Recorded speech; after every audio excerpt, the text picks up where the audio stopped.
मंत्रालय के committee room में मेरे साथ उपस्थित श्रीमान मानिक शाह जी, मुख्यमंत्री त्रिपुरा, श्री विप्लव देव जी, पूर्व मुख्यमंत्री त्रिपुरा, त्रिपुरा मोर्चा के स्थापक अध्यक्ष प्रद्युत जी, विपक्ष के नेता अनिमेश जी, त्रिपुरा से आए हुए मंत्रीगण और संगठन के सभी पदाधिकारीगण, विधायक, चेयरमैन TTADC और गृह मंत्रालय के सभी ऑफिसर्स। आज त्रिपुरा के इतिहास के लिए एक ऐतिहासिक दिन है। आज इस समझौते से हमने इतिहास का सम्मान किया है, गलतियों को सुधारा है और आज की वास्तविकता को भी स्वीकार कर तीनों चीजों का सामंजस्य कर हमने भविष्य की ओर देखने का काम किया है। इतिहास जो है उसको कोई बदल नहीं सकता, मगर उसमें जो गलतियां हुई है इसको सीखकर आज की वास्तविकताओं को नजर में रखकर हम आगे जरूर बढ़ सकते हैं। और मुझे आनंद है कि त्रिपुरा मोर्चा ने, सभी ट्राइबल पार्टियों ने और सभी ऑर्गेनाइजेशन ने इसके लिए बहुत कंस्ट्रक्टिव रोल लिया है। और भारतीय जनता पार्टी की त्रिपुरा सरकार ने भी शुरू से इसके लिए प्रयास किया। विप्लव जी उपस्थित है, मानिक शाह जी यहाँ उपस्थित है। मानिक शाह जी ने भी बड़े इंटरेस्ट से बारीकियों में इसको स्टडी कर अंजाम तक पहुंचाने में बड़ी अच्छी भूमिका अदा की है।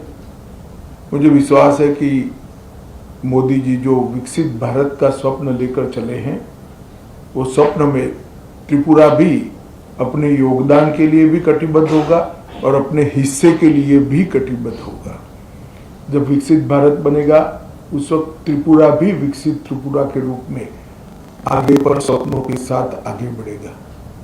प्रधानमंत्री जी के नेतृत्व में गृह मंत्रालय ने उग्रवाद मुक्त, हिंसा मुक्त और विवाद मुक्त नॉर्थ ईस्ट की कल्पना को साकार करने का प्रयास किया है। हमने ढेर सारे संगठनों से बात की, सरेंडर्स भी बहुत हुए। करीब करीब 10,000 लोग हथियार छोड़कर मेन स्ट्रीम में आए हैं और इसी के कारण आज नॉर्थ ईस्ट में विकास का एक माहौल बना है। ब्रू रियांग का समझौता हो या सीमाओं का समझौता हो, शुरुआत उसकी त्रिपुरा से ही हुई थी और ये टर्म में अब क्योंकि हम चुनाव में जा रहे हैं, अंतिम समझौता भी त्रिपुरा का हो रहा है। 2019 में NLFT SD के साथ समझौता हुआ था, 20 में ब्रू समझौता हुआ, 20 में बोडो समझौता हुआ, 21 में कार्बी समझौता हुआ, 22 में आदिवासी समझौता हुआ, 22 में असम मेघालय अंतर्राज्यीय सीमा का समझौता हुआ, 23 में असम अरुणाचल अंतर्राज्यीय सीमा का समझौता हुआ, 2023 में दिमासा शांति समझौता हुआ,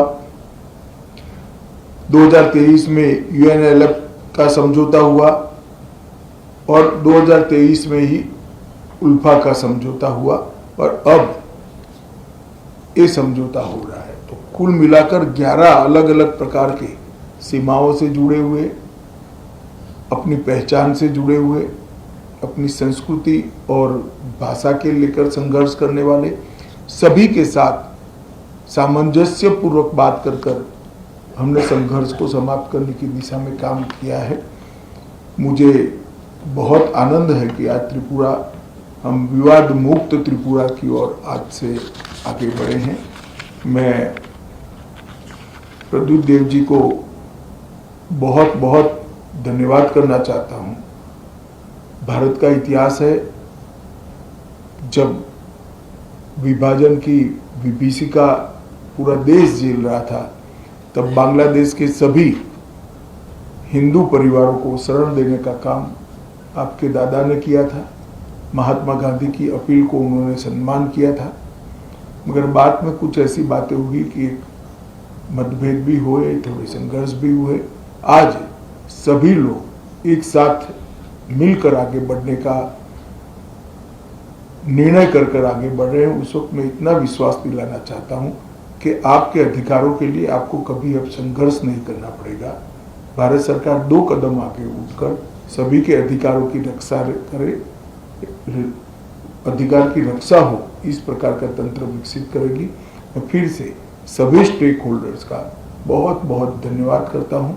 मैं एक बात जरूर कहना चाहूँगा, हमारे संदीप पात्रा जी ने भी बहुत बारीकी से, और पॉलिटिकल कारणों से मैं बड़ा व्यस्त चल रहा था, फिर भी मेरा समय छीनकर इसको अंजाम तक पहुंचा है, तो पात्रा साहब का भी मैं धन्यवाद करता हूं। और आईबी की ओर से हमारे जो नेगोशिएटर हैं और जिन्होंने समझौते को मूर्त रूप दिया है, ये सभी को धन्यवाद कर मेरी बात की समाप्ति करता हूं। सभी को बहुत बहुत शुभकामनाएं और धन्यवाद।